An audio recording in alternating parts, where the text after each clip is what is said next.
Mind దొబ్బింది కడుపులో నుంచి పేగులు బయటకు వచ్చేస్తున్నాయి, వామిటింగ్ వచ్చేస్తుంది, టాయిలెట్ వచ్చినట్టుంది. కుక్కని పట్టుకొని ఆ కుక్క నోరు ఇట్లా చీలస్తాడు గాయస్.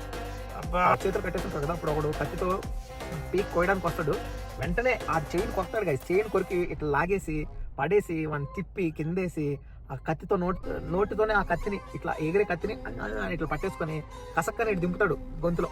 ఇక్కడ దింపితే ఆడు చచ్చిపోతాడు. తర్వాత ఇంకోటి వస్తాడు, ఆడిని ఇలా పట్టుకొని వాడి చెవు ఇలా కొరికి ఇట్లా పీకితే చెవు అట్లా నోట్లో ఉంటుంది. రంపం ఉంటుంది కదా, మెషిన్ రంపం, దాన్ని తీసుకొచ్చి చెక్కని కట్ చేసినట్లుగా తన చైన్ నరుకుతారు. చిన్నపిల్లలని అయితే కిందేసి గ్యాస్ సిలిండర్ కిచెన్ నుంచి తెచ్చి తలని నుజ్జు చేసే వరకు కొట్టి, తర్వాత ఒక చిన్న పాప ఉంటుంది, పాపని ఊరేసి పైకి లాగి అంతా ఫ్యామిలీ ముందరే. తర్వాత ఒక నీడిల్ తీసుకొచ్చి ఇంకొక మన మార్కో వాళ్ళ గర్ల్ ఫ్రెండ్ ఉంటుంది కదా, తనని తీసుకొచ్చి ఇక్కడ చెక్కుతాడు. ఇక్కడ తలలో ఎక్కడ పడితే అక్కడ, ఎట్లా పడితే అట్లా